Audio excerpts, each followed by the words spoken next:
Good morning, students. Yesterday,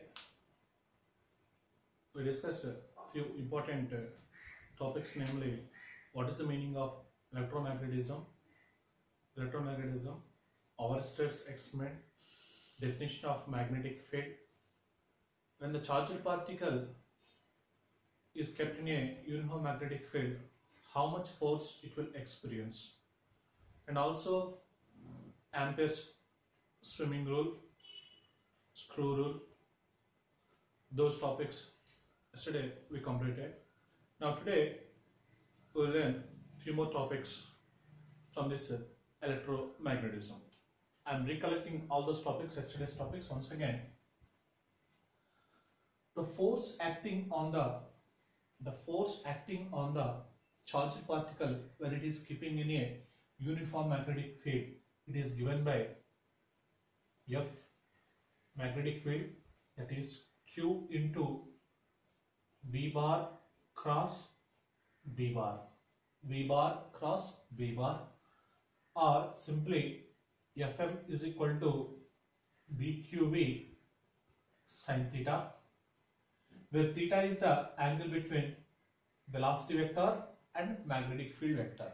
Velocity vector and magnetic field vector.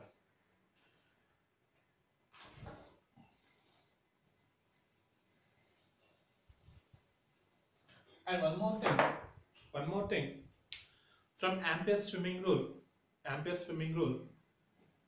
if the current is passing from bottom to the top of the person, then the deflection will be towards its left hand.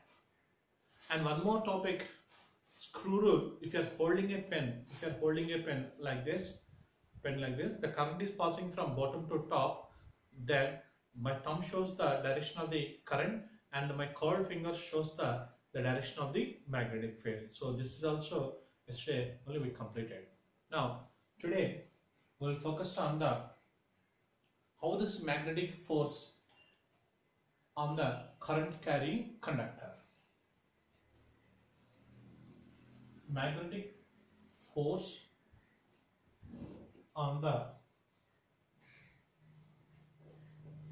current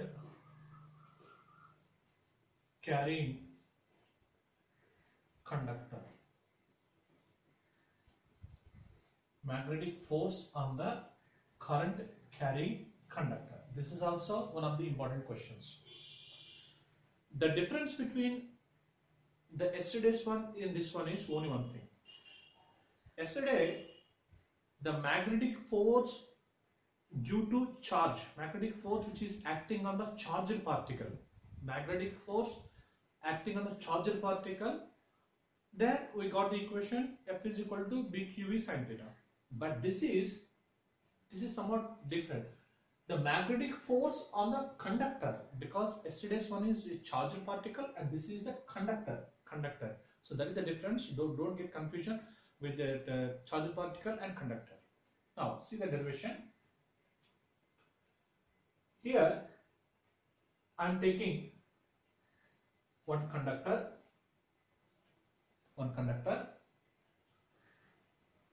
of length L, and A be the area of cross section. Of the conductor. Now, small n be the electron density, a number of electrons per unit volume, or number of charge carriers per unit volume. Now, if I am keeping this conductor in a uniform magnetic field, definitely this conductor will experience a force. Now we follow the steps systematically one by one. First,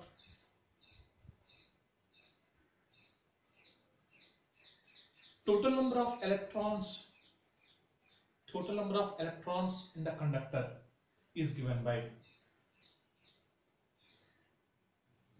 N into A into L. The total number of electrons in the conductor is given by N into A into L. Now, total charge the total charge of this conductor is given by N into Q into A into N. This is the total number of electrons in the conductor. This is the total charge of this conductor. Total charge of the conductor. Now, we already know if this conductor is placed inside a uniform magnetic field, then that conductor will experience a force. How much is the force? We already know yesterday's the force equation. F is equal to Q into V bar cross B bar. But here the electrons I am taking, that is the reason here I am taking the drift velocity V place, I am taking drift velocity D bar. Now in place of total charge, I can substitute this equation here. So finally, F bar is equal to N Q A L into VD bar cross B bar. VD bar cross B bar. Suppose if I am writing the total equation in terms of scalar form, it will be very simple. F is equal to NQ AL VD and B. This is the scalar form. Now I am expressing in other forms. From current density we already know I is equal to NEA VD. I is equal to NEA VD.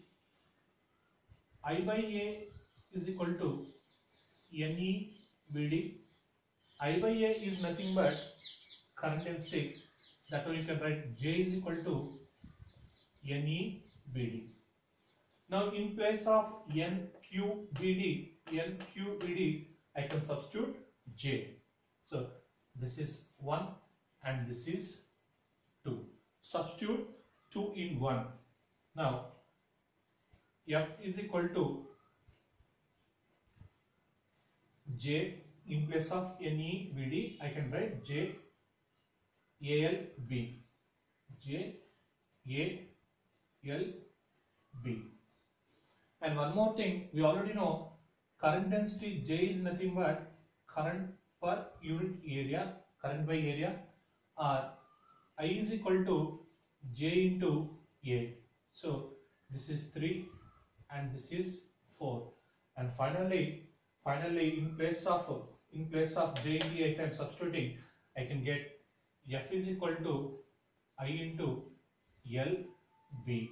F is equal to B I L, or F is equal to I into L cross B, or finally I can write that form in vector form, that is F bar is equal to I into L bar cross B bar, or F is equal to B I L sin theta. F is equal to B I L sin theta. So once again, all the things we see one by one. So first you see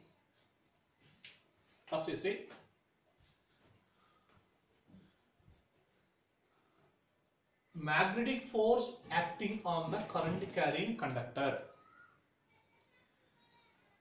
The difference is magnetic force acting on the charged particle is F is equal to BQE sin theta. But the magnetic force acting on the current carrying conductor is F is equal to BIL sin theta. Don't get confusion. BQE sin theta and this is BIL sin theta. So for this one, current carrying conductor, I am taking one conductor of length L. Its area of cross section is A, and N be the number of electrons per unit volume, or I can take it as a electron density. Now if the conductor is placed in a uniform magnetic field, definitely this conductor will experience a force. Now for that one, first I am taking the total number of electrons in that conductor, N into volume, area into length. That is the reason I got N into A into L.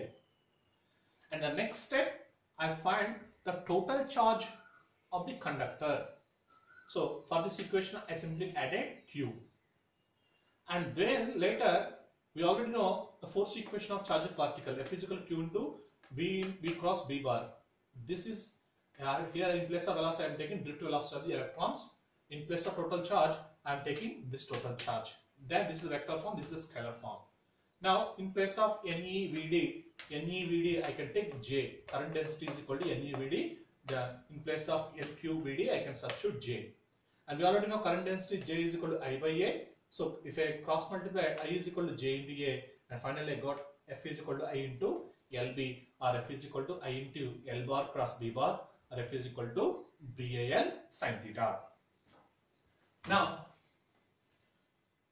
we can compare those two equations. See, in yesterday's equation, magnetic force on the charged particle, and this is magnetic force on the conductor, and force on the conductor. Now I am comparing these two. Magnetic force on the charged particle, you can see F bar is equal to Q into V bar cross B bar, whereas on the conductor, F bar is equal to I into L bar cross B bar. L bar cross B bar. Here, F is equal to, I can write BQE sin theta. In place of here, I can write F is equal to BIL sin theta. Here the theta is the angle between velocity vector and magnetic field, but here the theta is the angle between length of the conductor and magnetic field. Length of the conductor and magnetic field. And the rest of the properties are same. In the velocity vector and magnetic field vector, the both are in the same direction. Force is 0. The length and magnetic field, here the both are in the same direction. Again, here also the force will be 0. In the velocity vector and magnetic field vector, the both are perpendicular. Then force is maximum. Here also the length of the conductor and magnetic field, the both are perpendicular. Again, there also the force is maximum. Now,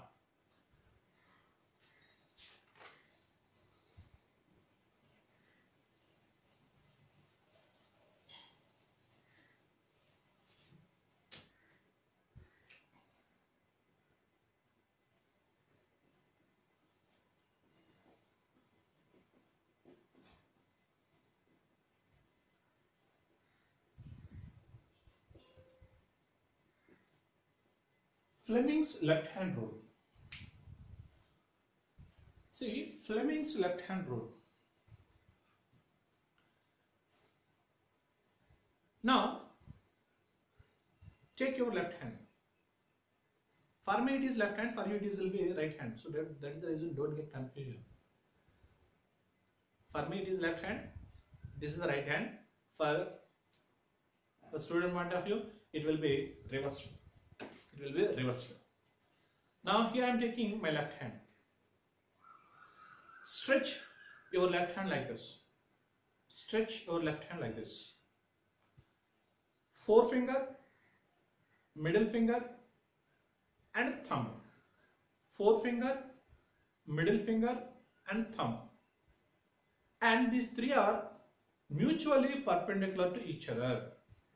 Forefinger, central finger and thumb, to keep these three fingers are mutually perpendicular to each other. Now, the forefinger indicates the direction of the magnetic field and the central finger indicates the direction of the current and the thumb indicates the force which is acting on the conductor. Once again, I am repeating. The forefinger, the forefinger, the first prominent letter is F. So that F indicates field, magnetic field, direction of magnetic field. The central finger Center finger, the prominent letter is C, so it is current. And the thumb, the rest of things, if it is clear, the rest of things you can find out easily. The thumb indicates the force acting on the conductor. So this is also very important for the rest of the derivations. Forefinger, central finger and thumb. Forefinger indicates magnetic field and central finger indicates direction of the current, and the thumb indicates the force which is acting on the conductor.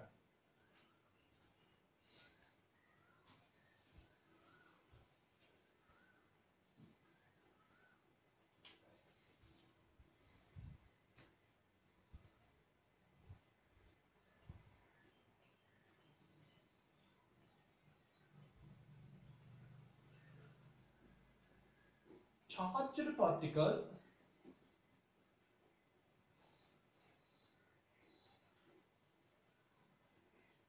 moving in a uniform magnetic field. Charged particle moving in a uniform magnetic field. Charged particle moving in a uniform magnetic field.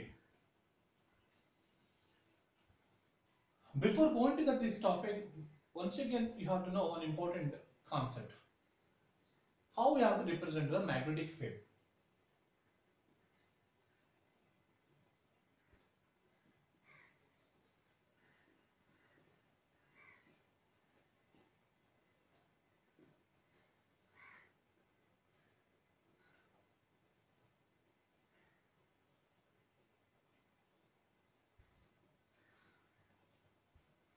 See, here I drawn two types of magnetic fields symbolically.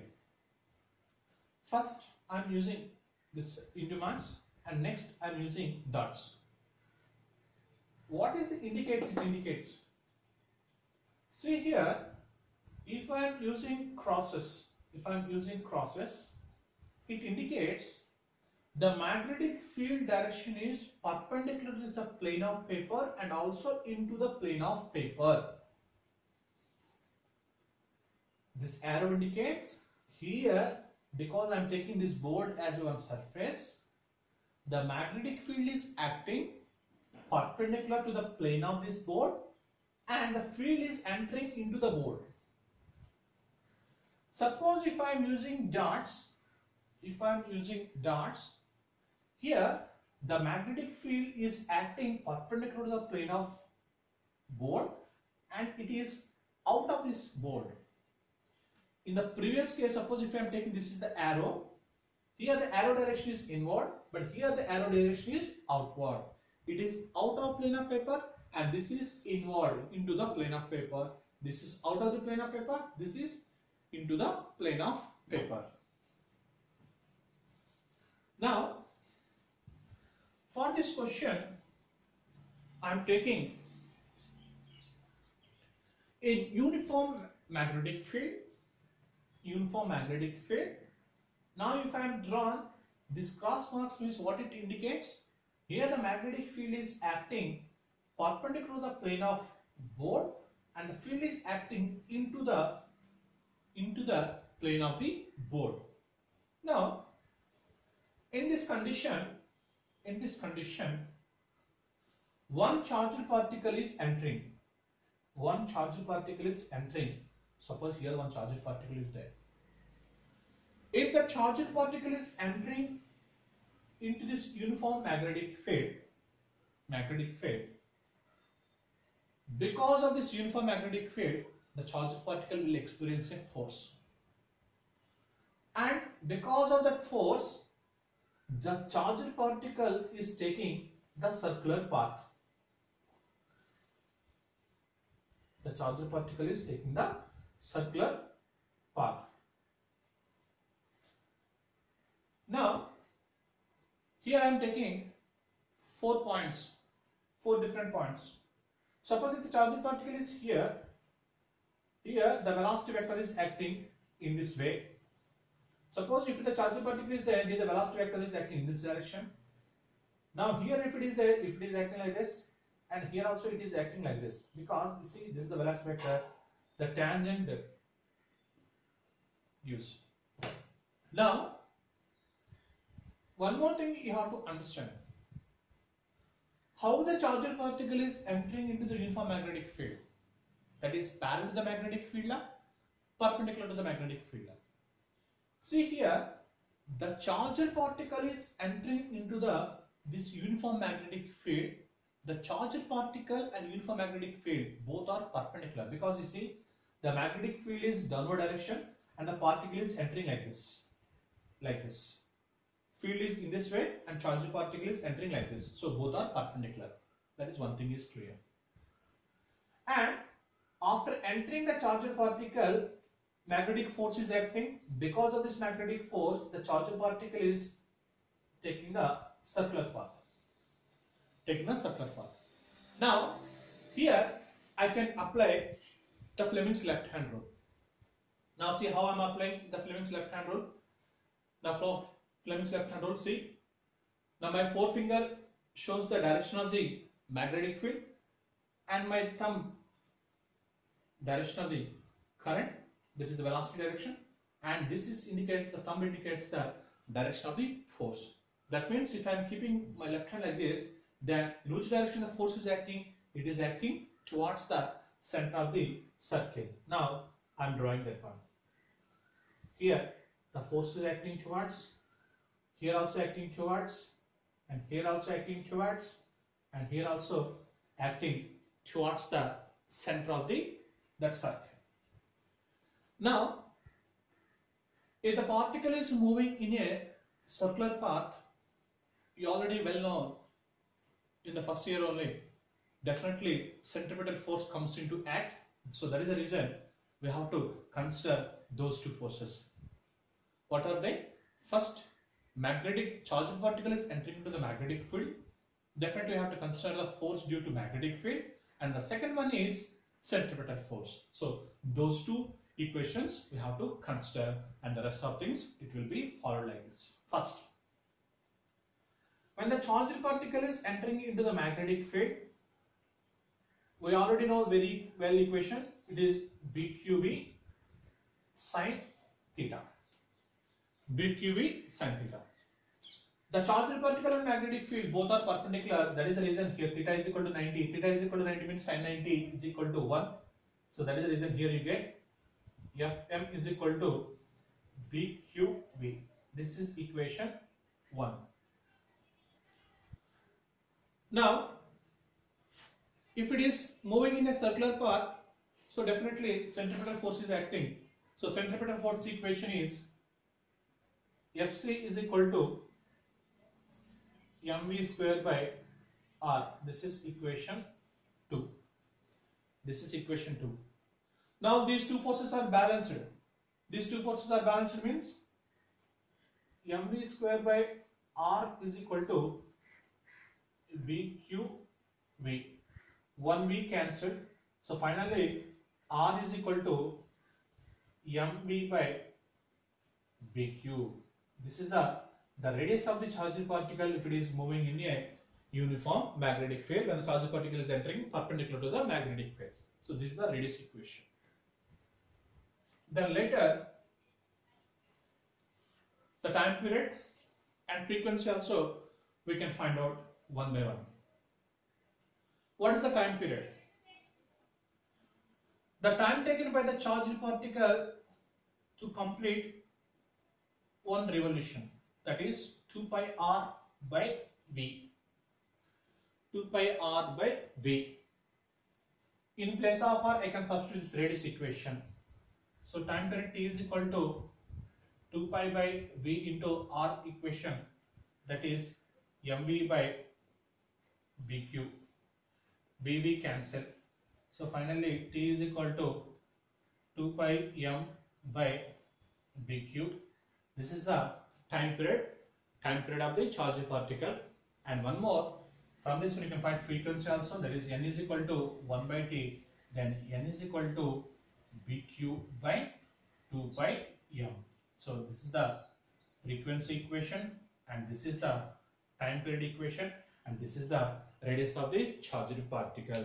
So all those things, see one by one. First, when the charged particle is entering into the uniform magnetic field, what is its radius equation? What is its time period? What is its frequency?